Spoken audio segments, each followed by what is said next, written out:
Don't make me pee at gallery over there. Hey, good evening, everybody, and welcome to the Highside Hustle here. My name is... Oh, did you say hold on, Chris?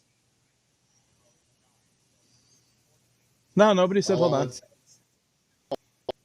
Anyway, this is in my head. Anyway, welcome to the Highside Hustle, folks. My name is Bert, Wojcik. Alongside me, Adam Rubright, and also a very special guest tonight, Rodney Westhafer's joining us here. I don't know if you can see me well here. We'll bring him in at some point here. And also our producer, Chris Graham. There he is. There's Rodney there. Anyway, folks, thank you for joining us here on a Friday night.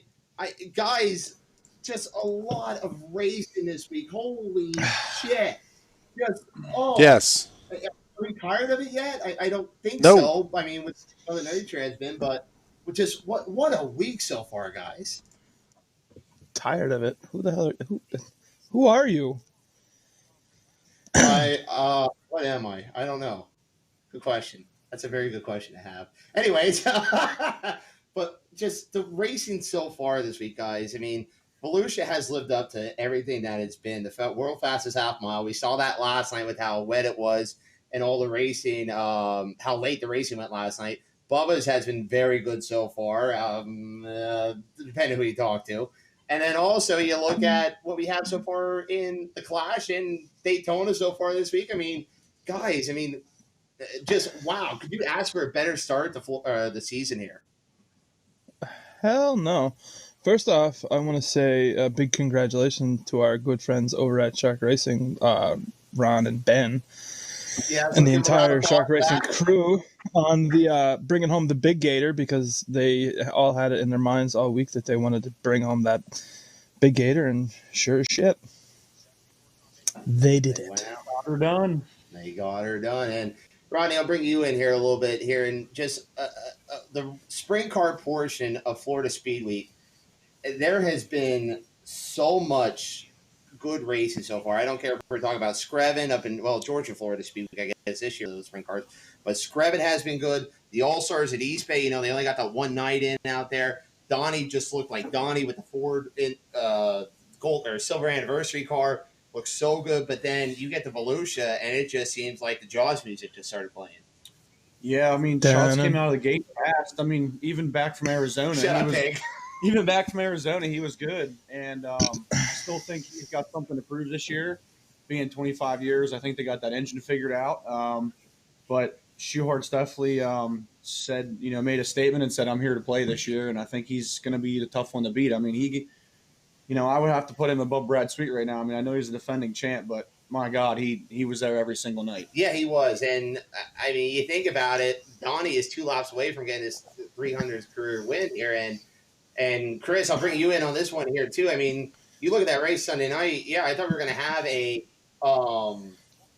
daylight surface, but then they took that extra time for that track prep there and on Sunday night. But man, to see Donnie kind of just blow up like that at the end there, that is so unusual for him. Not only pre-Ford, but up to now, to see him have a DNF like that.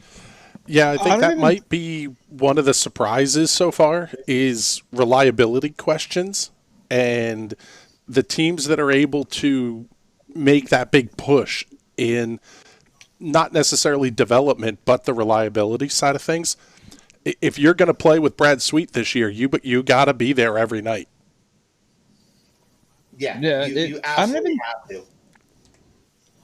I don't even think it was a motor failure. I think it was an MSD box he had go bad. So I don't even think it was the entire motor.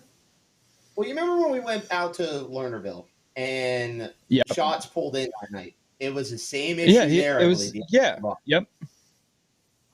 So are we that talking same about MSD coil deal?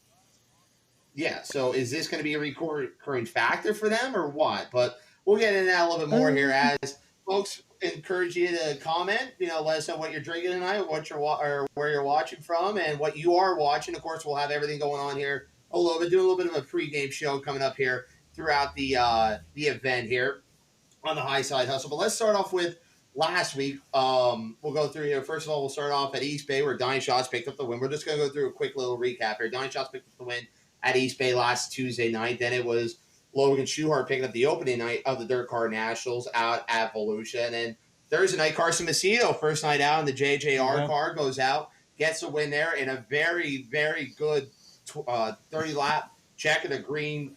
Fantastic race. That was a racy race for sure. It was, and it was a little too good on the top. From second on back, that was good. That was good.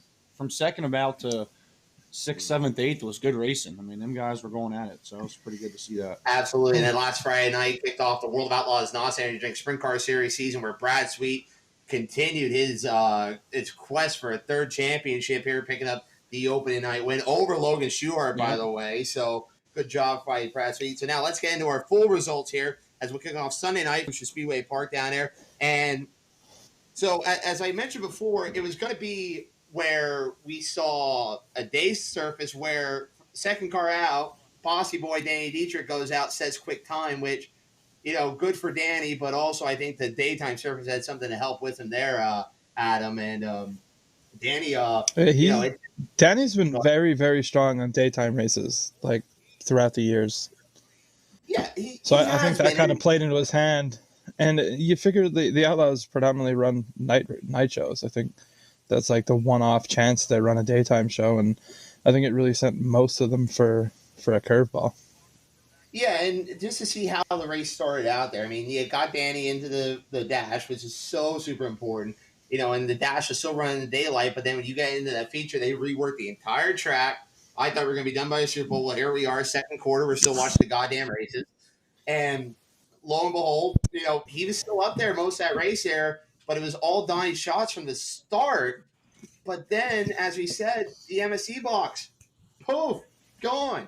And Ronnie, I mean, again, it just goes back to, are we looking at an issue with the MSD box? Is the Ford making too much power? But still, it's a very, very rare sight to see Donnie Schatz not finish a World of Outlaws race. Absolutely. And I think I told you earlier in the week that, you can't, to win a championship with the Outlaw Tour, you can't have DNFs. No. That's the biggest Achilles, and you can't have them. And, hopefully it's not a trend for him. Hopefully he can get that figured out, and we can have a fight clear to Charlotte. That'd be pretty cool. That'd be pretty cool. I think it's gonna be a three-way fight. Honestly, we'll get into that a little bit later on here in the show. But then that meant Logan Schuhart inherited the lead there to the final 2 laps. There, he held on for the $10,000 win, also clinching his first ever Dirt Car Nationals Big Gator over Danny Dietrich, who finished second, Corey Elias in third, David Gravel fourth, and Brad Sweet in the 5th spot. So, again, a very good way to end the sprint car portion. I thought the Sunday night race, the track reworked worked.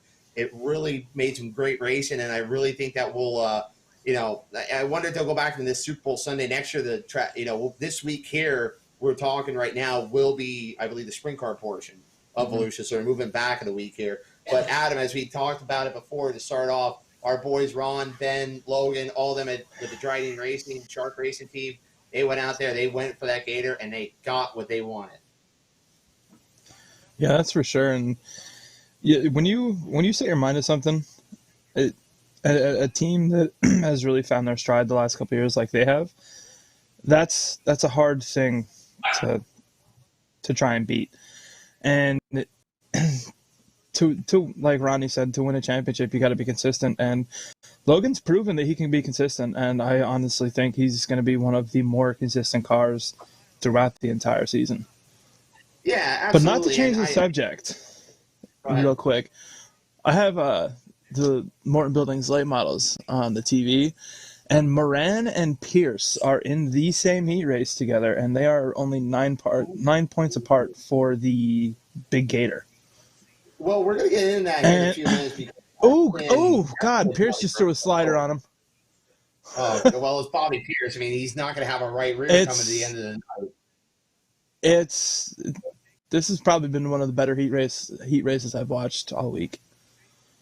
I mean, Pierce and Moran are out front by a country mile, but right. Another one for the rest Volusia, of the. I think this almost sounds like the guy doing USAC doing play-by-play over here with Adam calling the race.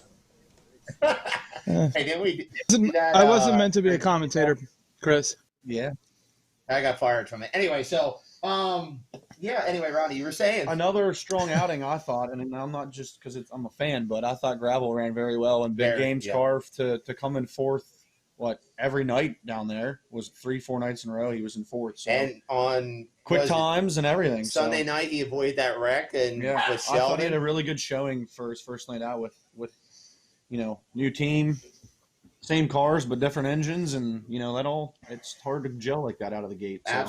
Absolutely. So anyway, now we'll go on here to the late model portion. Actually, no, we got some midgets to cover there. On Monday night, we had the last of the Bubba Winter Dirt Games down there in Timas. Thomas Meserol picked up the win there and had probably the best victory lane speech where he says, "I may be old, but I'm still winning. Ha ha ha." Mm-hmm. How can you not love Timas, folks? Seriously, how can't you? He's the best. Well, he is. He truly is. Like you can't find I would pay off the officials for Timas to win every night just so we can hear his victory lane speeches. Okay, I'm for that. He really dug into them lapped cars too, which I loved because all they were doing was holding them up. They were holding pretty much everyone up, but right. I feel he's deserving of it too. He's put the time in. He's put the time in and deserve to run good and put be putting good equipment in. It shows. So. Yeah, absolutely. Absolutely. So anyway, now we'll move on to the late model portion of this past weekend. We've just seen a lot of great racing from Volusia. Let's be honest here. I mean, it's just been so competitive, and it started out Monday night at the Volusia Speedway Park where Tim McCready, he picked up a win on the open or down at I lie. He had a horrible week down at East Bay, an absolute terrible week. Yeah, that's when he dropped his comment. Yeah, he dropped the comment. He fighting people. He picked up a top 5 that week though, but he had a horrible week. He picked it up with a nice win on Monday night. They're leading all 30 laps there at Pig, and it really was hoping to see a start of a resurgence for T-Mac.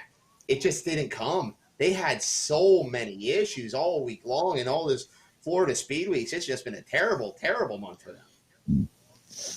It really has been, and it's a shame because he's one of the good guys of the sport, but sometimes it just doesn't follow the way you want it to, obviously. I mean,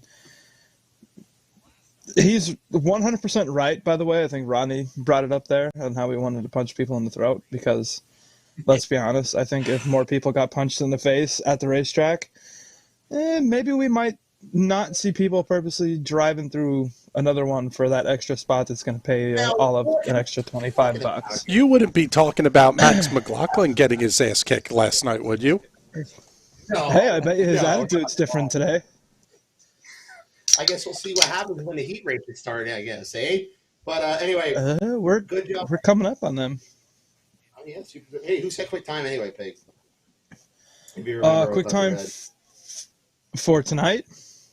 Yeah, both. Why not? Tonight was McLaughlin. So I guess we'll find out if you learned this pretty quick. Okay, then. Anyway, Monday night, third car UMP or late model feature went Tim McCready, Mark Whitener in second, Devin Moran in third, who's been having a heck of a week. Fourth is Kyle Bronson at fifth with Bobby Pierce. Now we move on to Tuesday night, and we opened up with the Super Dirt Car Series Big Block Modifieds. Grandpa take a Viagra pill because it was time to get it on. I just love that. Shane Andrews is going with Shane Andrews is literally the best. Where is that? I haven't heard it once yet this year. I wonder if he got in trouble for it. I know. I wonder if he got in trouble for it. I mean, maybe, but who knows? Someone tweet at him. Be like, hey, why can't we hear Grandpa taking Viagra? Someone tweet at him. I think we might do it after this show. That's going to be the first thing I do after the show. Anyway, so we'll take a look here at the Big Block Modified Super Dirt Car Series. And no shocker, it's either the 9 of Matt Shepard or the 44 of Stuart Friesen. Wow, I almost called it Superman. What the hell is wrong with me? Superman Stewart. Who am I? Anyways, Stuart Friesen started second, came up there, got the win there, and he had a hell of a charge there for Peter Britton, who good to see them get that 21 car back together after that hellacious slip down at Bubba's with the Deo series a few weeks ago. Yeah, that was one of the more wicked wrecks I've seen in a modified in quite some time. But young Mr. McGrew had a monster as well. Yeah, he had a good one. Yeah. Welcome to third car racing there, bud. Welcome to Big Block Racing. That's a baptism for you getting flipped over. So anyway, as we said, Stuart Friesen held off Peter Britton in a great lap traffic battle, and Billy Decker, which the Franklin Flyers been having a great week. Max McLaughlin and Matt Williamson rounded out your top 5. And then on Tuesday night for the late model side, Bobby Pierce, he's won everything you can win outside of a World of Outlaw Morton Building late model event. We thought it was going to be on Wednesday night where he would finally get the win, but it didn't happen. We'll get to that in a second or what happened there. But he does go out, pick up the win on Tuesday night there, and we'll send our condolences out to the whole Pierce family where they lost his Aunt Jan. So, I mean, he kind of had that feeling where Bobby was going to go out and win. But him and Devin Moran, just a phenomenal battle for the win there. They try to slide each other, rain each other clean. But I tell you what, this Bobby Pierce kid, he is good, Rodney. Yeah, whatever. Did he get a flat or jump the curb, get in the wall? I think something broke on Wednesday. Yeah, he jumped the curb and got it into the wall. Ended up with like a flat right rear and I think a hub. Yeah, that'd be good to see him win that one. Pulling for him. Yeah, it was a heartbreaker. It was. But anyway, hey, pick the win on Tuesday night. Bobby Pierce picked up the win over Devin Moran, Hudson O'Neill, Brandon Shepard, and Daryl Lanigan. Now we'll move on to Wednesday night here. We'll go back into the Super Dirt Car Series Big Block Modifieds here. And once again, Friesen goes out, picks up the win. Try, a little momentum going into Daytona. I know it's two different beasts going into tonight with the truck race here, but still, Stewie, it just seems like he is money when it comes to big block racing down at Volusia. I think maybe if Larry Wright didn't just have his second daughter, I believe. Congrats to him and the family. I think Larry Wright might have something to say to that because the last couple of years he has been damn well dominant down at Volusia. I mean, last year he picked up, 3 of his 4 career wins there. So yeah, and I think the other one was maybe if he makes the toe down, maybe he might have something to say with it. But I think it's going to be the week of Stuart Friesen and possibly Williamson. Maybe McLaughlin gets a win tonight. It's been a really long time since I've seen Shepard in the win column for Super Dirt Car Series, so that's a really big surprise to me for how meticulous he is with his race cars. Yeah. Without help, by the way. Without the help that he got last night, too, by the way, for struggling. Yeah, exactly. So, anyway, Stuart Friesen picks up the win, coming from 6th on Wednesday night over Eric Rudolph. Mike Maresca, how about him? Coming home third, a good week down at Bubba's with the Sunshine Swing for the Short Track Super Series. Comes home with the 3rd place finish here on Wednesday night down at Volusia. 4th, Max McLaughlin, and 5th, the Franklin Flyer of Billy Decker. And on Wednesday night also, before we get into that, we will ask you, hey, again, go ahead, put in the comments here what you're watching tonight, where you're watching from, if you're enjoying the show, what we can do better, or, you like and all that stuff. You like us, shooting the shit like this here on a Friday night with you here. Of course, so much racing going on here, folks. We're going to kind of hold off on guests till next week when everything kind of calms down and we get some guests back in here. So that way that we're not working with all their other commitments with the racing and all that other stuff going on here. But give us a tweet out down here on at Highside_Hustle on Twitter. Comment down here below here on the National Racing Network. Also follow National Racing Network. Don't forget to follow us on YouTube. Subscribe as well here on YouTube at National Racing Network over on YouTube and also on our Patreon page. So, hey, one other one, Bert. We got a new one. We're on Twitch. Oh, we're on Twitch now too. Yeah, you guys are live on Twitch as well. Oh, you fancy, huh? Yeah, buddy. Yeah, you took a Twitch virginity. How about that? We are Don't. We're the corner whore of broadcasting networks. We'll go anywhere for $1. Yeah. I mean, you're not wrong. Hey, don't. I mean, it is what it is. Way to go, Chris. You made us speechless. Not a boy, Bond. That should be a count. How many times Chris makes us speechless on a weekly basis? Anyway, so now that we covered that we are a bunch of whores for social media broadcasting here, let's get back to the results here. As we go to the Morton Building World of Outlaw Late Model Series here, kicking off on Wednesday night and picking up his second straight win at the Volusia Speedway. The Highside Tickler, Kyle Strickler, picked up in a great win where it was a race of attrition where it started out where it looked like it was going to be either Moran or Bobby Pierce, but in the end it just came out to Kyle Strickler coming out getting the win here. And I wonder if a lot of that modified experience that he's had down in Volusia in Florida is really starting to pay off for him. I would have to say so, yeah, because, he's one of the few that ran modifieds this year down there, so he had naturally more laps than most of the field. Real quick, boys, breaking news here. Quick time down at Bubba Raceway Park. The 5, twerking Timmy Buckwalter, 13.884, a tenth and a half up on Kyle Cummins. Now, there's still a lot of heavy iron to come, but once again, well done, Timmy B. Who's in the 17W car? Back from injury and letting her rip. Attaboy, Timmy Buckwalter. See, I love these shows where we can do, either the watch-alongs or whatever. Of course, after this, Chris, you got an iRacing event coming up tonight, so that's why we kind of went for the show format over the watch-along format. There'll be a watch-along soon. We'll get these drunken idiots along all together again, and we'll have a lot of fun like we did the first time around. But anyway, yeah, Kyle Strickler picked up the win over Hudson O'Neill. Ricky Thornton Jr., a great run for him. Jimmy Owens finished 4th, and Brian Shirley finished 5th. And Rodney, I'll bring it up to you here. I know you don't watch a lot of late models here, but, just some of that young talent you see at the front there between Kyle Strickler, going to be running for the World of Outlaw Morton Building late model, the Rookie of the Year title. You see Hudson O'Neill out there, got the win at East Bay in the Lucas Oil late model series. Ricky Thornton also picked up a win out there as well. Or picked up a World of Outlaws win, I believe, as well, and also picked up one last year. Should have had 2 also at Davenport. But there's a lot of young talent before you get back there to 4th and 5th with Jimmy Owens and Brian Shirley. Yeah, and I feel like you said, I don't watch a lot of late model stuff, but what I do follow, it's definitely seems like the young guns are coming in there and forcing the hand of the veterans. So it's fun to watch to see.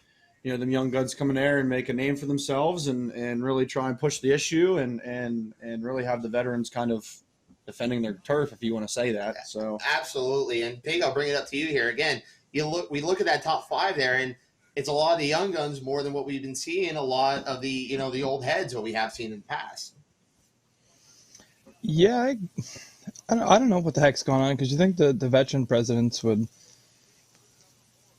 play a big factor in it, but for whatever reason, man, these young kids are absolutely lighting the world on fire. They have no fear. Exactly. Yeah. Well, look at Bobby. That's for damn sure. He has no fear. Hell, look at him in a dome. I mean, he's ripping off the right rear. Look at him at a place like Jacksonville or Fairbury at Fowles. I mean, there is no right rear quarter panel left on that goddamn car at the end of the night. And he's winning. He's winning these damn races. He's putting on a show. That's making me a fan of this guy. Yeah, he's not afraid to put that thing on the fence and literally tear off the entire right side of that car. And I know we're not trying to make this a Bobby Pierce show, but I mean, it's just, he is so talkable here in this sense. But, there's a lot of good young guys out there and a lot of good young racers, and we're so happy to see it's kind of a change in the guard coming up here. Like, it's kind of the same thing in the sprint cars where you're seeing the Shark Racing boys, Jacob and Logan had a great week last week, and they're the young guns coming up here. Brad Sweet, he's a younger guy. He's been on tour, for, over a decade, but still, he's not on the tour as long as what Donnie Schatz has been, but still, what he's doing, I mean, it's something we haven't seen. Peanut Gallery, shut up. Another one here, boys. Currently 6th quick in USAC sprint car qualifying, the 5G of Briggs Danner. I was just going to is this the first flight or second flight? Because I know last night they had 2 flights overall. I don't know. I know I saw what appeared to be qualifying, timing, and scoring earlier, but I could be mistaken. Right. But still, I mean, this kid, this Briggs Danner, I mean, Rodney, I mean, so you've been doing a little more 600 stuff now. This kid, I mean, it just seems like he's the next generation coming up here, whether it's in the micro or the speed series, whatever he's been running. He's going back into 600 this year, I saw this week. But now with this 5G car, he picked up a great win at Bridgeport last September in a 360 race, and now he's running the USAC 410. He's out there 6th quick already. Yeah, I didn't really. I never raced with him against him, but I know from doing the indoor stuff, Atlantic City, seeing him run there, and it always seemed like with that indoor stuff too, like he didn't always have that top of the line TQ deal. Like it was a 600 made, in the pavement to run that. Kind of like you see someone like Kyle Lick run. Yeah, like and them guys are behind the 8 ball somewhat, and he always performed well in that indoor stuff, and that's kind of where I knew him from. And then I seen he got that opportunity last year, and he obviously made the most of it, went out won. And that 360 wingless series I think is going to be good. There's a lot of young talent coming up in that deal again. Speaking of young people, I know that Mike Thompson's moving up, and there's a lot of young 600 guys moving up in that deal. So that's going to be a good series, and I think it's going to be fun to watch. I mean, another one, Luce Ciccone and Greth teamed up, and they're going to run some races. So, yeah. That USAC East Coast 360 series might be the most competitive division in the entire Pennsylvania, New Jersey, New York area. I can agree with that. Yeah. I can. Especially now, I think also we don't know what's going to happen with New York with the Patriot Series. What's going to happen with Lucas Oil Empire Sprint Series? Are some of those guys going to are going to take the wing off? Are they going to come down and run with the URC when they're running down here? So there's a lot of unknowns, I think, coming into this year here. And if it's kind of a repeat of last year where we saw a lot of New York guys come down, I think that 360 series for anyone, we're talking winged or wingless, might just rival anything we have 410-wise down here in Pennsylvania come sprint cars. I think, honestly, if they make more appearances in the central Pennsylvania region, I think they'll draw a heck of a field in. I mean, I think you'll get 358 guys pull wings off and run with them. I honestly think – well, you see that with Super Sportsmen. They take the wings off. I honestly think if they would come in here, they would have put on a good show, and they would have a hell of a field, and I think it would be some good racing. So, Pig, what do you think here? I mean, this 360 division, I mean – it's not the staple as what it is in some other parts of the country here, but man, it's very strong around here. It's a good stepping stone here going up into the 410 ranks here. I mean, we saw a lot of good guys come out of the 360s and move up to 410s. It certainly has, and that series has been growing since its inception, and I think it's only going to continue to get bigger because I know a couple modified guys that would absolutely love to put a wingless car together and go out and run it, but you have to figure out which one's going to pay your bills. It's a fun series to run because they only run maybe 2-3 times a month. They run at a lot of really, really interesting tracks, and I think it's just going to keep continuing to grow as kids get older in the 600 ranks. They're going to want to put a 360 car together. You have the guys in the 360s that are starting to pull the wings off, and it's a good time. But not to change the subject here, since when is Cole Bodine? I'm gonna because I just saw it. When did Clausen Marshall put together a second USAC wingless car for Cole Bodine? Since the check cleared. Good question. Yeah, how about it? That's not it. There you go. There's your answer. It came from God himself. Because he just qualified, and it looks identical to his midget from the Chili Bowl. Instead of the car being white, it's black. Yeah, I don't know if they're going to run the full series with it, but I mean, it'd be kind of neat if they would, since Tyler Courtney's predominantly going to be running the wing stuff. I mean, I'd imagine he's still going to dabble with the wingless stuff. And I believe Cole Bodine is a full season in the wingless 410s this year. He's basically Courtney's car.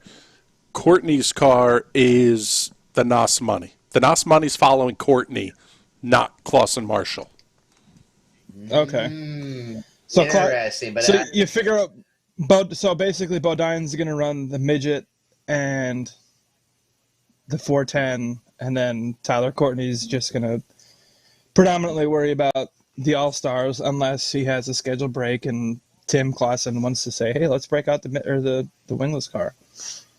That sounds about right. Probably. I think it's going to be one of those things where you see if it's going to be a if it's close. Sprint week, like come sprint week, maybe you might see something like that where they go and run on Indiana Sprint Week and maybe take a week off from the All-Stars, depending on how that schedule falls. But I didn't even think about that it's going to be mostly that Tyler Courtney's not going to be running a wingless sprint car this year. I don't know what it's like to see Tyler Courtney without a wingless sprint car. Nina, thank you for having us here tonight.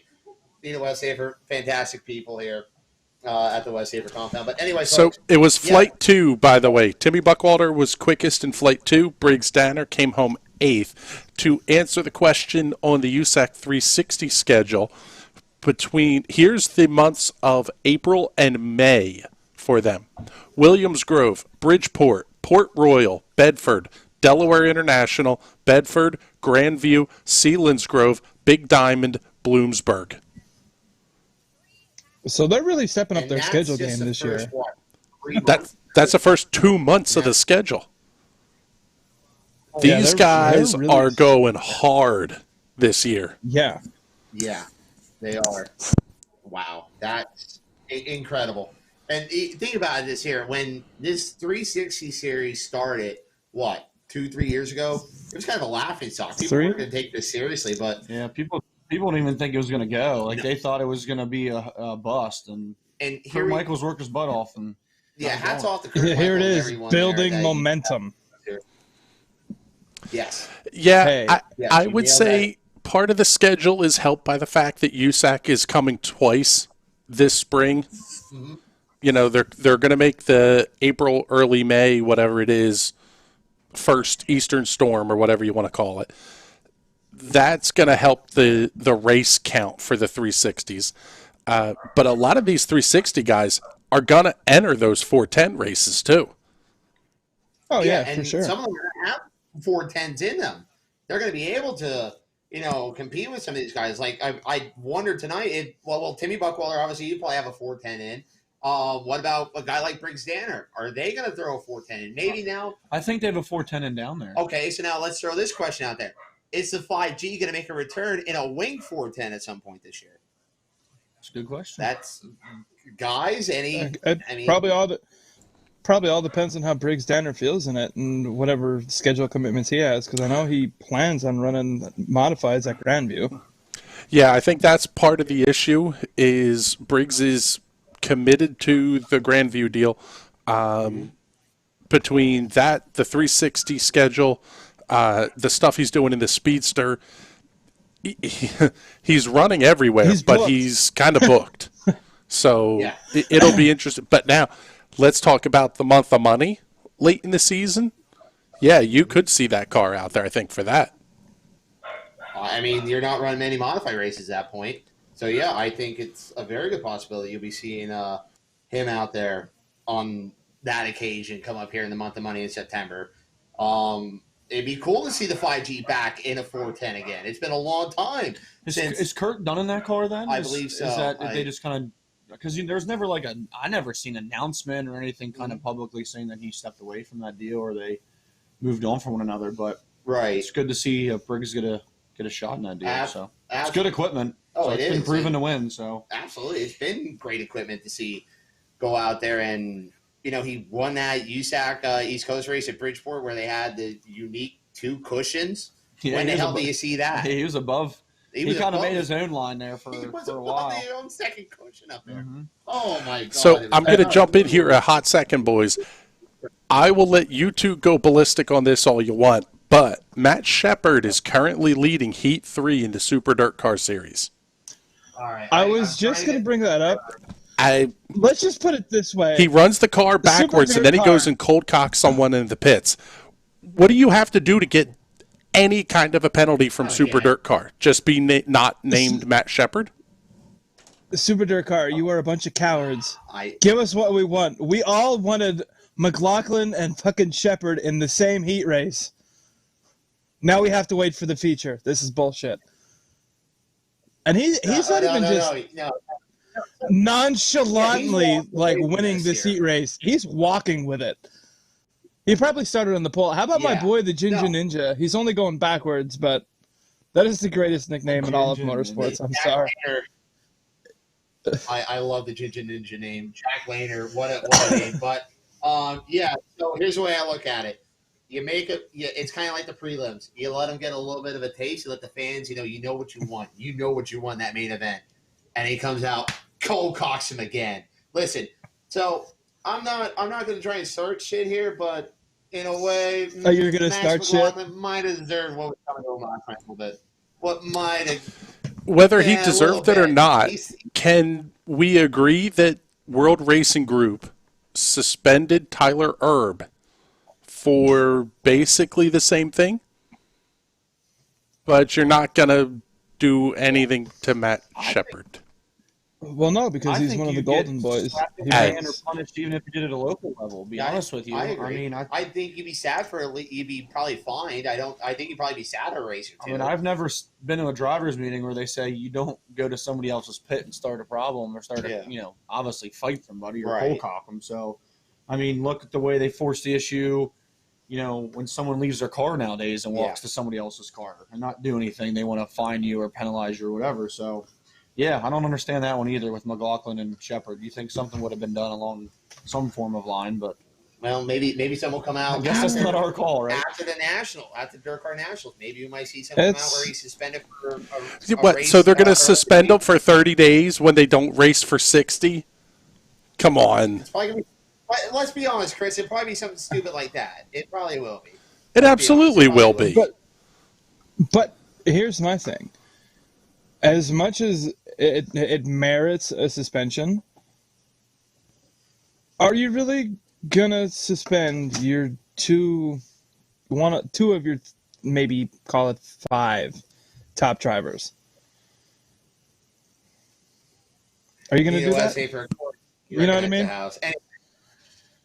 Sorry. Like, anyway. are you willing to lose 2 of call it your top 5 people that put asses in the seats? Here's the thing with this now. Yes. You have to set the precedent. You will not use your car as a weapon. You will not go into somebody else's pit and cold cock them. No way, no how. Did he use a Twisted Tea can? Because that's a deadly weapon. That's true. No, he did not use it. I was surprised he didn't, actually. Here's the way I look at it. I don't even think Matt Shepard drinks. I don't know. I've heard maybe that's his problem. Maybe that might be his problem. Maybe. I'll just crack a beer. There you go, crack. So, and then I'm good to go. You have some kind of drama going on here, and this is what racing needs. This is what breathes. Like, it's just kind of one of those things that goes and it will put asses in the seats. Let's be honest here. This kind of deal here will put asses in the seat to see Shepard versus McLaughlin. Now, will it turn into a maybe they're just going to let maybe they're just going to maybe World Racing Group is just kind of hoping that the tempers will flare on the track and provide better racing. But in all reality, it's probably going to backfire on them, and somebody's either going to get seriously hurt or one of them's going to get arrested for a lot of shit doing some stupid shit. But I think you're going to see a lot of dirty sliders from these two, unless they talk it out at some point over this break here until they come back racing in New York. All right, this is another thing I want to start up with too, and we'll get back into results here in a minute, folks. Here, but this is how the Highside Hustle works. We just go off in every which direction we want to, and it just becomes a big shit show, which we that's know what we're here for. I've lived for the shit show. So the way I look at it is that if you're going to have a series called Super Dirt Car Series, you can't just run in New York.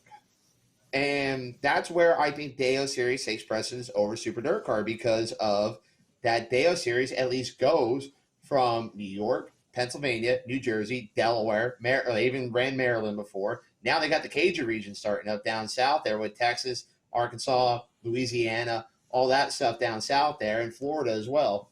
But if you're going to be part of a series like this, you've got to find some ground to be able to run the true Northeast and not just in New York, I think. I know it's what Super Dirt Car has always done, and whenever they come down to Pennsylvania, New Jersey, their car counts are not terrible, but they're not great also because who's going to go out, buy a set of Hoosiers for one night and come right and not run them again for the rest of the year until Super Dirt Car comes back, or you run up, you go to Eastern States, you go up, run Super Dirt Week. I mean, it's been, 4 years since they were last at Grandview, which that was a really good show. It was. Yes. I think if it wasn't for... Yeah, Shepard won it, but I believe CVD, as much as I really dislike that man, he was on a small block, first off, and still led most of that race until he had some sort of technical problem. It's been, 5-6 years since they were last at Williams Grove, which I think that show merited... I think it merited another chance because the fans seemed to enjoy it. The place was absolutely packed, if I remember correctly. Yeah. I mean, that was for a Wednesday night, by the way. For a Wednesday. Yeah, for a Wednesday night, it was fairly packed. You know, I mean, I don't recall being sober for that, but whatever. That's neither here nor there. It was a rubber down shit show because I listen. Williams Grove has been doing some great things the last couple of years, but their decision to go and run the 360s first over Super Dirt Car, I think that ruined the show. I would like to see another chance of them at the Grove, whether it's Super Dirt Car Series or the Deo Series, which I think you have a better chance of seeing Super Dirt back because of their tie-in with World Racing Group. But I think if you're going to do that, you got to find some way to allow the local guys either to run Americans, which is not going to happen, or else find some kind of sponsor to come in and get them Hoosiers so that way they're getting more cars to help support that show. I just think the Grove has a big show. They just need to run one division and be done with it. I agree. You don't need to support division. No, I get it what they were trying to do. If you're having if you're having 100-lap modified feature, make that the only. You don't need to support division. You don't need to support division. Like same principle applies when you have the Outlaws in there for the Summer Nationals or the oh my god. Natty-O. You know, Natty-O. Yeah, I'm having a brain fart. But like why Oh boy. When you get a big touring series in there like that, why do you need a second division? It makes no fucking sense to me at all. I think the reason you want a second division is because you want the back gate. That's the only reason that you run a second division. Every racetrack does it. They're paying the headline purse on the strength of the back gate. And it sucks. But, I mean, how many nights does Georgetown run 7 divisions of racing and the headliners the big blocks? Come on. Yeah, there is no reason. I'll give Deo this, though. Deo is very good at moving that show along and having that thing done by 11 o'clock most times. For a 7-division show, he does do a pretty good job getting that thing done by 10, 11 o'clock, though. Even though, yes, you have maybe features only for the Lincolns or the Delmarva Chargers or whatever the hell you call them, and the Delaware trucks or whatever, even though, they're features only, but still. He does do a pretty good job of getting that show in by 11 o'clock. Some of these places, Outlaw Speedway, I don't feel like being up there all night. What you got, Ronnie? We got Schaefer, Tim Schaefer here in the Hefner car, starting 4th, I think. 3rd? Yeah. 3rd, heat 6 at East Bay. I see Stillwagon. He had a good run last night. Robbie Stillwagon there. Okay. We're a little delayed here. Yeah, a little bit. Oh, well. So, Hi, Ryder. Is that? So, so you got people rolling in here all the time. It's like an open bar here. Anyway, Mikey Norris has won his heat over the Morton Building Late Model Series. And the trucks have wadded shit up before they got to the green flag. What? Love it. What? Oh, hold up. Wait a minute. All right. How'd it happen? Let's hear it. It looked like somebody broke, like coming up through the gearbox, and then somebody moved the drive shaft again. How about that? Yeah, it wasn't quite that comical looking. It looked like somebody broke, got in the middle lane, and then they just stacked them up. 3 cars involved. Oi, trucks. You ruined your race even before the drop of the green flag. Boy, that's got to be a kick in the nuts. That's the second time that's happened this speed We've race. seen it. They did it in the Rolex 24 too. Yeah, well, you remember we coming had to cars. the green there. With the Corvettes or the Porsches actually. Holy shit! We've had cars wreck at Grandview underneath the 4 wide. Yeah. We've seen that before. Hi, Zach. Hi, Zach. No? Come on in. All right, so we've covered what happened in the last couple of weeks. We're sort of watching along here what's going on. Chris, hang on 1 second. We got to finish up last night for the Super Dirt Car Series. Mac McLaughlin picked up the win over Billy Decker in a fine race, by the way. That was a really good feature. Billy Decker came from 11th. Mike Maresca finished third with 19th. Matt Williamson finished 4th, and Matt Shepard came back from 5th after that incident with Max McLaughlin. And over in the Morton Building World Outlaw feature, for the late model 7, Ram picked up the win over Bobby Pierce, Dale McDowell, Kyle Strickler, and Dennis Erb Jr. from 21st. Dennis Erb Jr. to the one-man band came up there and got it. All right, Chris, now you were saying. Well, I was just going to say, what are we looking forward to now? Because once we get past this weekend, it seems like everybody goes quiet again. Oh, do we? Oh, do we though, Chris? Do we? Here's something you don't see every day. Josh Richards in a Morton Buildings late models last chance showdown. Yeah, with Shane Clan here as we're watching. But I just noticed that one. Let's see here though, Chris. We got this thing called the Icebreaker supposedly coming up next weekend now.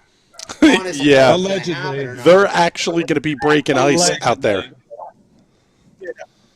They will be actually breaking ice on that racetrack. I mean, it has. I wouldn't doubt that one bit, but I see more. I think it's going to be more March. Should we start honestly? But I mean, we start racing here technically next week. We're supposed to be starting racing, and hey, listen. As long as it's on the schedule until they cancel, I'm hopeful, hoping for the best. We'll see what happens. I know. If I wake up next Saturday morning. If I wake up next Saturday morning and I see that we're still going racing, I'm grabbing the muck boots and I will be in the parking lot ASAP with a beer in my hand, ready to get this fucking shit show started. Yeah, I think we all will be. We'll all be down at the Lincoln Speedway ready to watch some 410 sprint car go racing. And normally what is a pretty good show, let's be honest here, for a February show, last year I thought the surface was fantastic, with the crowd. I mean, for what went on later on in the year, the crowd is fantastic. That's what happens when you have a 50-degree day, though, in February. Everyone and their brother was there. And he still got a really good race out of that with Dietrich going out there getting a win.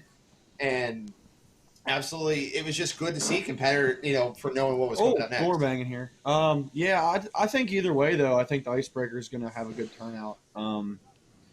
Whether it's 40 degrees or 50 degrees, I think people have the itch, and especially with all the good racing seeing on the flow and dirt vision. Can we just call it like it is? Race fans are dumb. We are the happiest MFers on the planet when it's 8 degrees outside and there's a race car in front of us. We don't care if it's raining. We're really sick in the head, and we are wonderful people for it.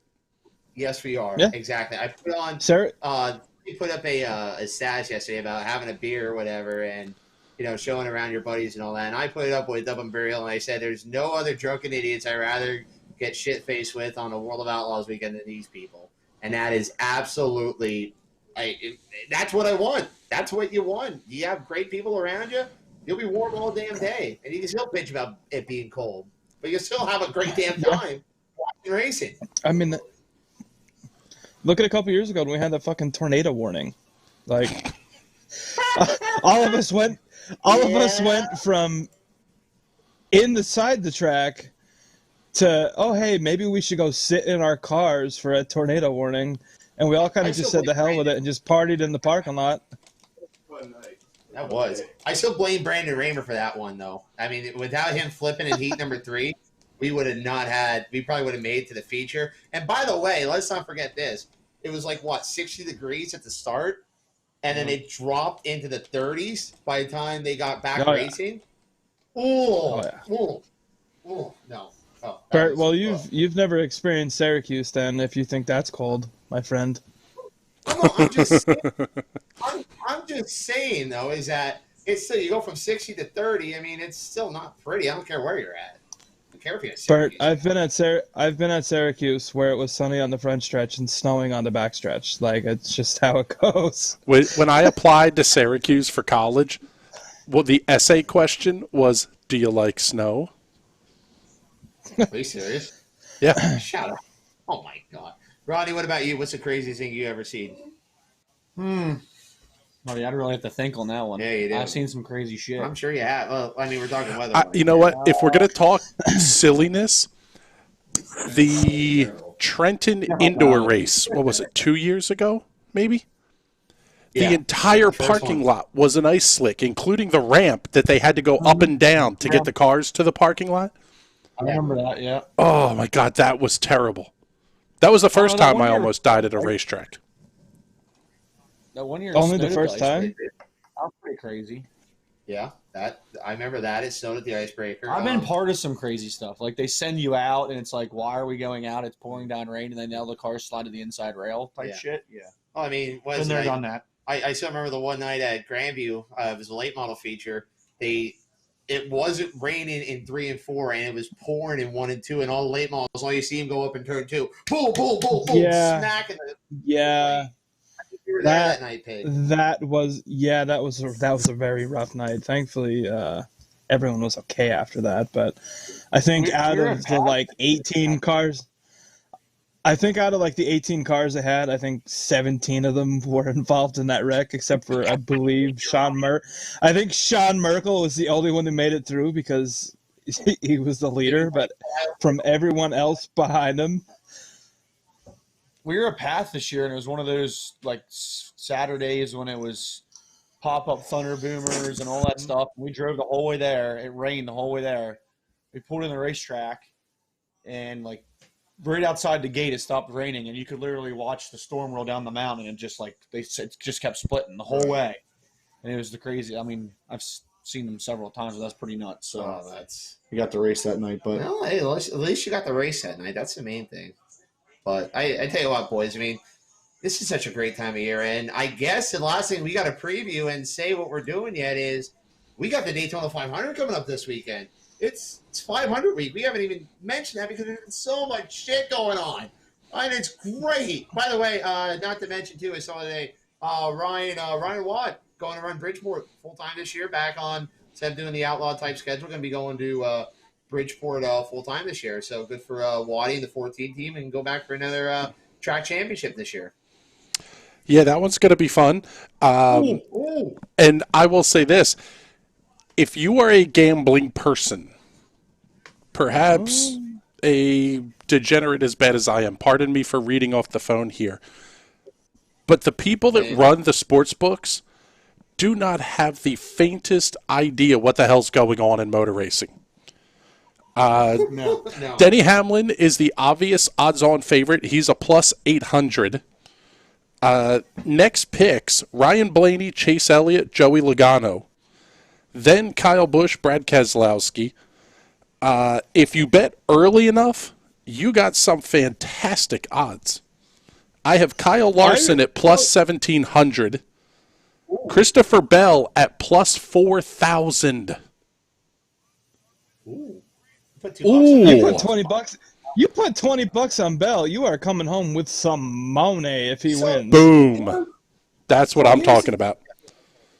They told me such crapshoot to bet, though, because it takes one big one, and then everything you're screwed. I've got Recky Stenhouse at plus 2,400. Recky. Matt Di Benedetto. I've never heard of Recky. Yeah. Guido Di Benedetto at plus 3,000, and Ryan Newman at plus 4,000. These are $5 bets that are going to pay between $200 and $1,000 a piece. Yeah. That's yeah. how betting goes. I put like a bunch of like dollar bets on it last year, and I think I hit on Hamlin. I think it won me like $40 or something like that. Yeah, but it's not much. Like you can win a good bit of money, but it all depends on all things. The big one, when that's going to hit, and what's the race going to be like? Because last night the duels, I mean, if it's going to be like last night where it's that choo-choo train around the top, you must have not stayed awake for the second one then. Chris, I don't get that. No, we didn't. The second duel was unreal. Okay. I saw the finish for it. The first one was still pretty good, though.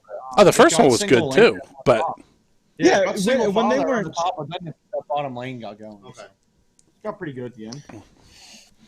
That's all that matters. As long as it gets good at the end, and like that's all that matters. It's.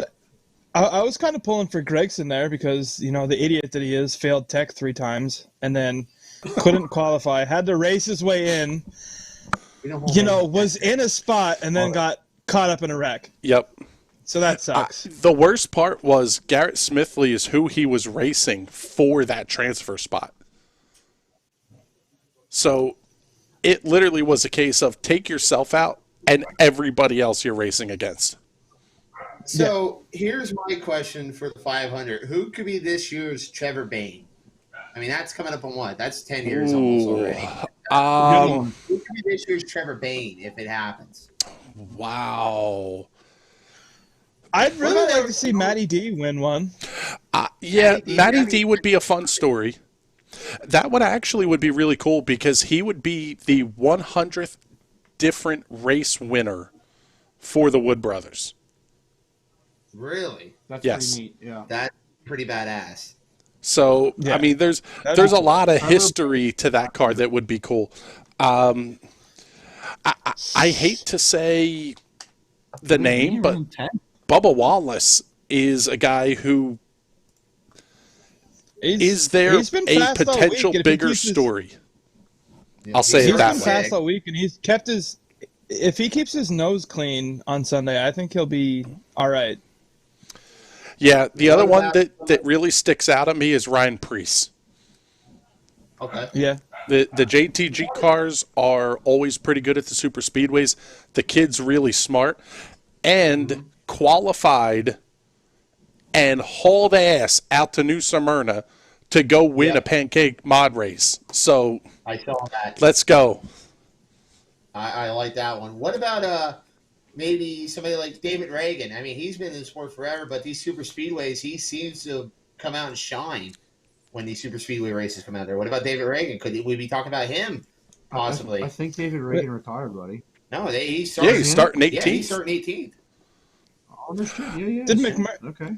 Did McMurray make it? Yes. Yep. McMurray's in. There's a lot of really talented cars deep in this field. I think McMurray. What are the odds on McMurray?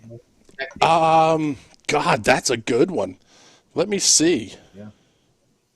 I'll throw a bet down on McMurray to win. Like damn right. He's always ran really good at restrictor plate races. Oh. How about there's not odds on? Oh, yes, he is. He's plus 6,600. Reddick? On McMurray? McMurray. What about I'm taking McMurray. Fuck it. I put $2 on McMurray looked good in the duel, I thought. Right. I mean, he drove up there. He stayed in. I don't know where he ended up finishing, but he was definitely up front there first of it. So $10 on Jamie McMurray will pay $660 if he wins. Who else are we looking for? Tyler Reddick. Why Reddick? Give us a little bit of background why you think Reddick could be your Trevor Bayne. He's a late model guy, ran his way up through the ranks. It's nice to see him get a Daytona start.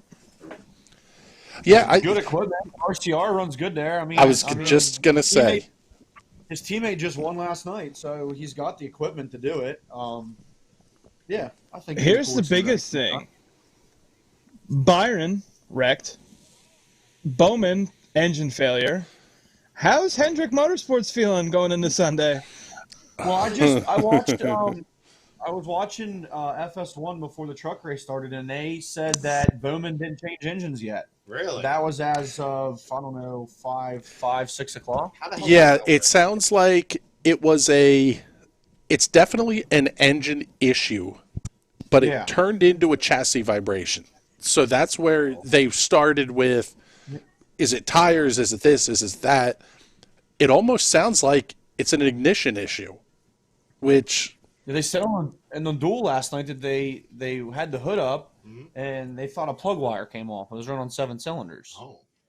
But I don't know. By the way, not change subject right now, but if you're watching on Dirt Vision, Bobby Pierce is working on a motor change in the late model. That's kind of neat. Yeah, they're working on a motor change here, and the feature, I think, is coming up next. So, they used to be allowed to change motors in NASCAR during the race. I think I heard about that somewhere. I don't know. Darrell Waltrip's crew, he drove for Junior Johnson. They did an engine change, full swap, in something like 13 minutes. That's awesome. Well, everything's quick disconnect. So, I mean, realistically, how long can it take? I don't know, Ronnie, have you ever changed an engine on the fly at the track when you had the 410? Yeah.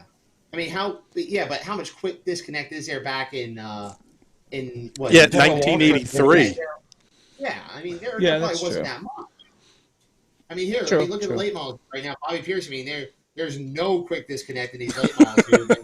It looks like they're if you're not watching on Dirt Vision, or else you're listening. By the way, we are on all podcast platforms right now, folks. So if you're listening to us, they have an engine hoist chain hanging from the deck of the trailer. They have 2 guys in the engine bay right now. It looks like they're trying to button it up. I don't know if they put if the motor's done, or if they're there's one sitting next to it, so I'm thinking that they're trying to pull it out. See, there's one there sitting next to the car. Yeah, so. There's one sitting off to the left front tire right now.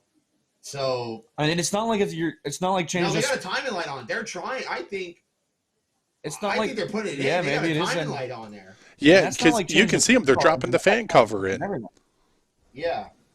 There's rads going in. Yeah, they're gonna now. How much longer they have until the feature starts? I don't know. That kind of shit. Oh my god, I love this the is fantastic. I think it's great. By the way, also Tanner Thorson picked up the heat race win. So, all right, boys, let's just throw it out here. Who we got Sunday at Daytona 500? Oh, let's question. Pile us in. Who you got? All right, so whoever will do this too. Making the picks tonight. You got to put $5 on that driver at least $5 on that driver that you're taking. And plus, whoever takes the one driver can't. Somebody else can't take that driver. That fair? Works for me. All right, Ronnie, you're the host here tonight. If you're watching Flow Racing, is Donnie Schatz the play-by-play guy for USAC now? I'm going Ryan Blaney. Oh, you son of a bitch! You took mine. Loser. Penske's got good, fast cars. Blaney fantastic kid, by the way. But if he stays out of trouble, I think Blaney's going to be tough to beat. Speaking of Blaney, how did we not talk about the clash the other night where him and Elliott got together? How did we not talk about that? Let's get into it real quick, boys. I mean, that was all right. So first of all, I think the clash on the road course is okay. But I think it belongs more on the oval, just because as a better test and tune for qualifying and also the 500. You know what? I don't want a test and tune. I want these guys to bring street stocks. Beat the balls off each other. But here's the thing. Nobody should have did the duel on the speedway this year just because of the fact that they're limited on practice. What they are too. You know, they're not having the practice the speed weeks they used to have because of COVID. So that would have been even more of a test session for them. I agree. I think this year for that, yes, I think. But here's the thing. Those clash cars aren't the cars that they're racing for the 500. Right, but it's still track time. That's the biggest thing. You know what? This was they will not have practice for the Clash or for the road course race next week. Oh God! So that's why they ran the Clash on the road course. Is because it took your top teams, gave them all a crack at free practice. Next week they're going to show up, and they're not even going to qualify. They're going to line up by points and run. By the way, this format, the no qualifying, all that stuff, I'm loving it. I think it's making it's a little more interesting. Yeah. No practice, I think it's a little more interesting. Well, and I think it keeps the teams on their heels too. I mean, when you had practice, you had those Kevin Harvicks and the Kyle Bushes and those guys that really could fine tune and separate themselves from the rest of the field. When you show up, unload your shit, and go race, that's that shows how much preparation you put at the shop, I guess is what you want to say. Absolutely. Yeah. But that was a shit show on what was that, Tuesday night? Yeah. Oh boy. All right. Who wants to go next? They're wadding shit up at Bubba. We are behind on Bubba's. Yeah, we're watching. Let's see here. Oh boy. Oh god. Oh god. Wyndham. Was it Kofoid? No. Oh yeah, it was Wyndham. Okay. I think Wyndham got away. Kofoid's in it. Let's see here. Stockton's in it. Is that Briggs underneath at all? No, that's Chase Stockton. Yeah. Is that Stockton? Yeah, he has that. Oh my! By the way, that is a badass car. That John Deere looking car for Chase Stockton. John Deere. There's no T on it. Great. There's no T in his name. No T. Stockton. No, there is a T. Why do you? No, there isn't. Stockton. If you look at if you look at timing and scoring, they misspelled it. You said there is no T in his name. Yeah, because if you look at like the nameplate up on his visor, there's a T in it, but he has like the fucking "Do Not Enter" sign on it. Yeah. So it's Stockton then. Yeah. Yeah. Stockton. Oh. Dude, Wyndham just fed this dude to right rear, and that was it. Yeah, the last fall. Yeah, it was pretty dirty. Who's in the 20? Kofoid. That's Buddy Kofoid. Oh, Buddy.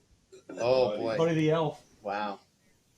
Look at that. Live breaking news right here on the Highside Hustle, folks. Thanks for joining us here tonight. Anyway. And if you're listening on the podcast, we don't care. Yeah, the podcast too. Yeah, if you're in the podcast. Well, how can you listen on the podcast because you didn't post it yet? That's what I'm saying. If you're listening on the podcast, it's going to be on Monday or Tuesday. Yeah, listen on the podcast. You were a little late. Go listen to Daytona Post Race show that we were doing on Sunday night, by the way.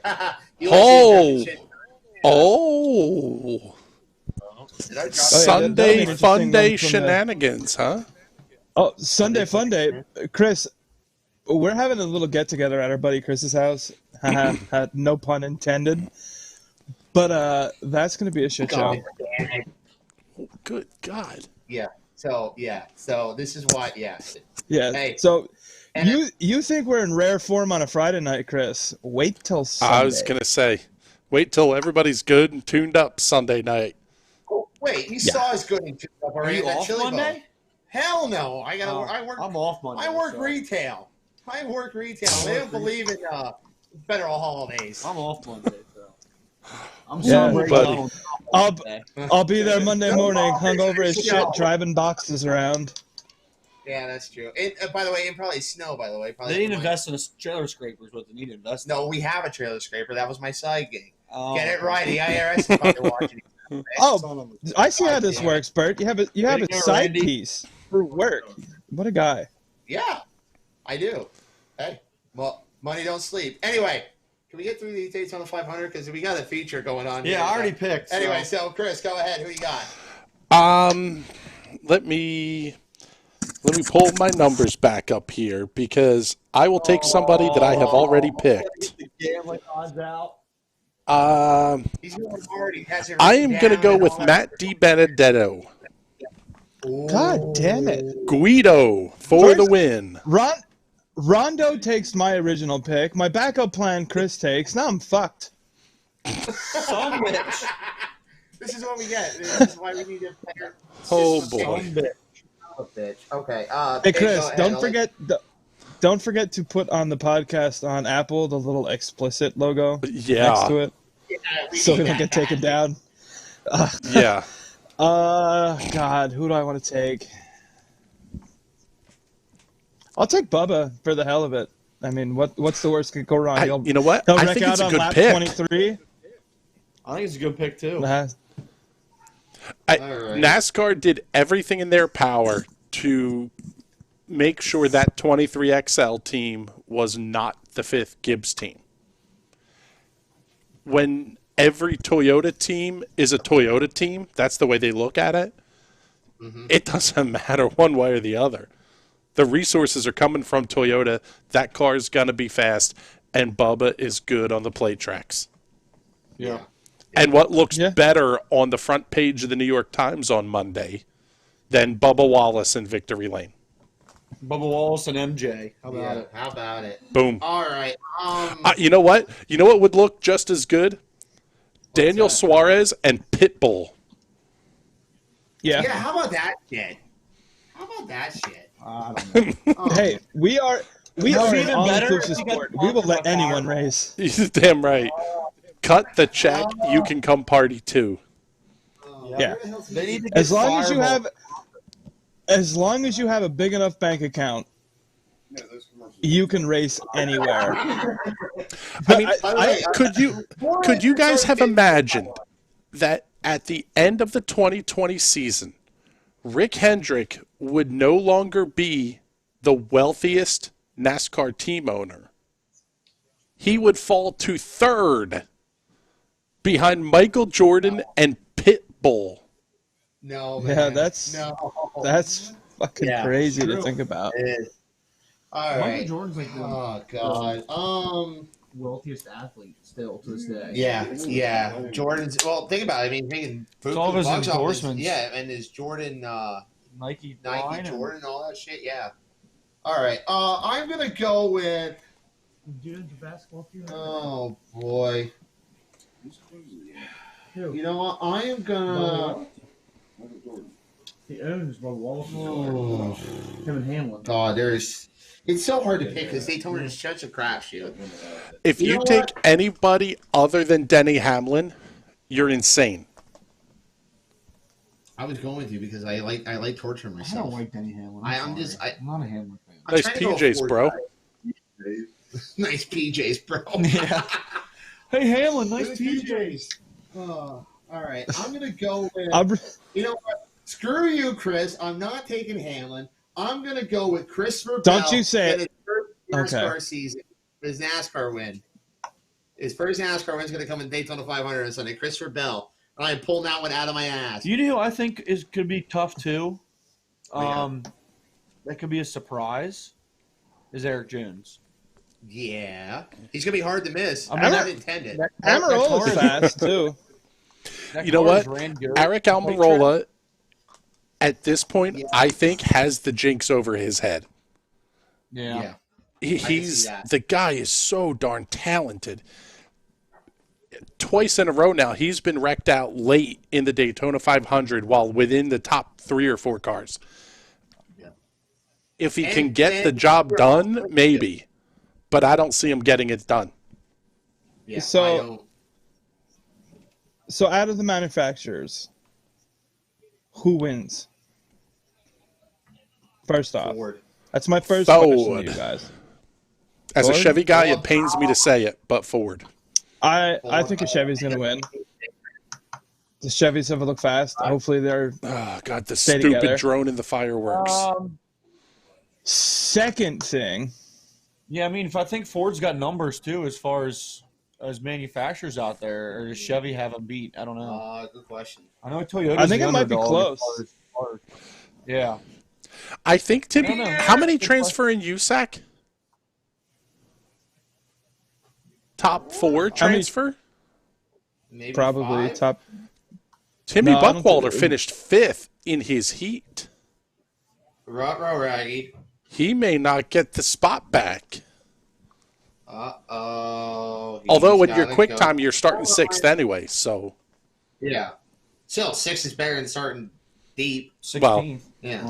Yeah. Way deeper than that. Way deeper than that. So, All right, so we got our picks in. We did everything else. Should we go watch some racing, boys? Yes, I will be I will be pit reporting an iRace tonight in the 87 Cup cars at Daytona, which is going to be an absolute disaster. That sounds about right. And on that note, I don't know if you guys saw it today, but Bobcats Racing is coming to iRacing. Did you guys see the picture today? Oh my god, Yes, I did see that. Yeah. Yes. There's also a weird layout that they had at this place called Bristol, I think. Yes. Bristol Dirt will be running on Tuesday, and I'll say this. I think you two knuckleheads need to work with me on Friday night on a project. Okay. We have a big old shit show of an iRace coming up. All the stock cars at an unrestricted super speedway. Unrestricted cup cars, trucks, tour mods, and street stocks. 130 mile an hour closing speed between the fastest and slowest divisions. I'm in. Oh, and also a flipper and a late model. And we can be as tuned up as we want for that one. Well, duh. I was hoping. How do you enter this race? It sounds like my kind of race. It does. I think. I will shoot Bert a Discord link, and we'll get it in. We'll get you in it. Well, we'll make something happen. Pay in every class too. So anyway. Ooh. All right. Any final words, folks? Yes, I have one more quick question. Go ahead. When do we do we want to put a bet between ourselves on around what lap the big one happens? Ooh. I like Which it. one? You get The first one? No, it's got the first one. Yeah, absolutely. Whatever the biggest one is. No. One is it the first one? And what is the big one? How many cars? You got to have at least 10 cars in one. Okay. So first 10-car crash of the Daytona 500. Lap 1. All right, I'll take the start on this one. I'm going to go lap 180 to 190. So you get a 10-lap window. I'll take 180 to 190. He's making up the rules as he goes along. All right, Adam. Yeah, it's like a bullshit. All right.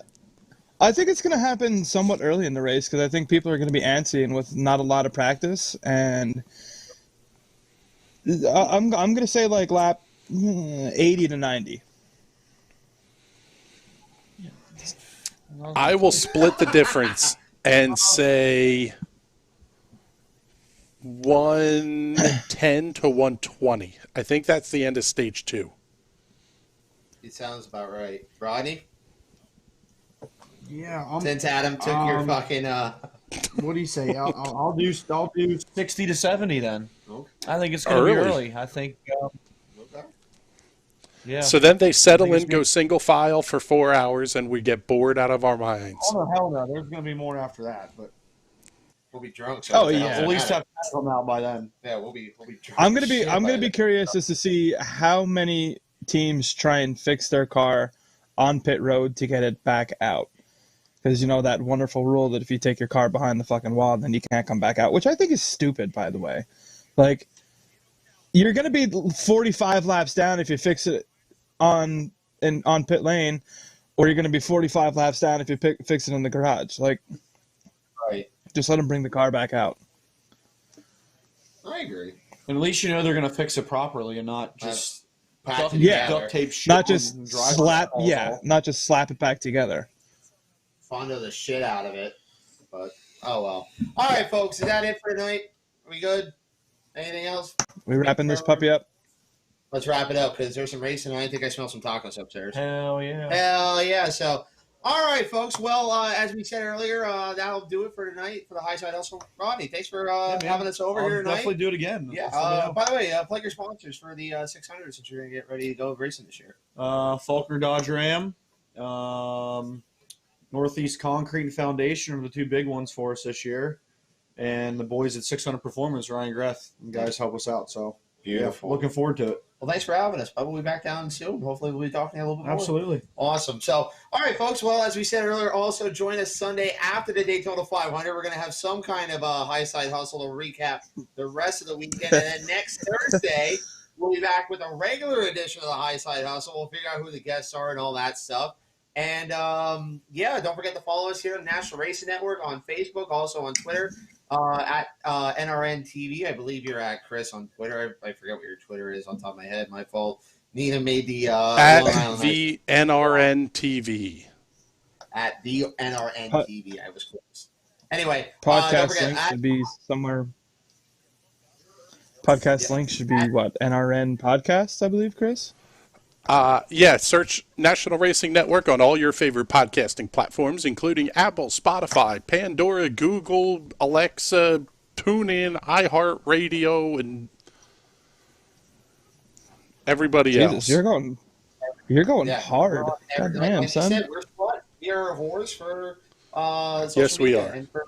Yes, we are. And don't forget to follow us on Twitter at Highside_Hustle. You can follow me on Twitter at Bert Wojcik. At Rubright 22 on Twitter as well.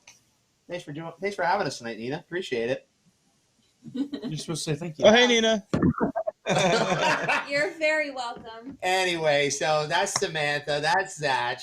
That's Ronnie Weston. For Adam Rubright, our producer Chris Graham, I'm Bert Wojcik. Keep on hustling on the high side. We'll see you guys next week for the Highside Hustle. Have a good night, guys. Sunday, Bert. You'll see us Sunday. Whatever. We'll see you next time on the Highside Hustle. At 600 CC Performance, our roots run deep in CC racing. A leader in fuel injection, dyno tuning, wiring, and diagnostics. With over 15 years of experience in building and tuning, you can count on us to get you to the winner's circle. Whether it is diagnostics, sales, or service, 600cc Performance is your source for everything CC racing. Find out more at 600ccperformance.com.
If there's one thing every car guy hates, it's cleaning the garage. Do you want to take most of the time and hassle out of that job? Then call Zone Garage of Eastern Pennsylvania and New Jersey. Agnes and her crew will have your garage, shop, basement, or even your porch looking great all the time. With unique patterns and designs, plus the ability to incorporate your logo or any artwork, your space will never have looked better. Installation is done in 1 day, guaranteed, and Zone Garage offers a 20-year warranty on the top coat. Their coatings are durable, anti-slipped, and impact resistant. Give them a call at 570-856-6067. That's 570-856-6067 for Zone Garage of Eastern Pennsylvania and New Jersey. I'm heading out, man. You want to ride? No, I got my car, but I actually really need to go to the bathroom. Dude, are you okay? I am definitely buzzed. Yeah. I think I will take this and I will take that ride home.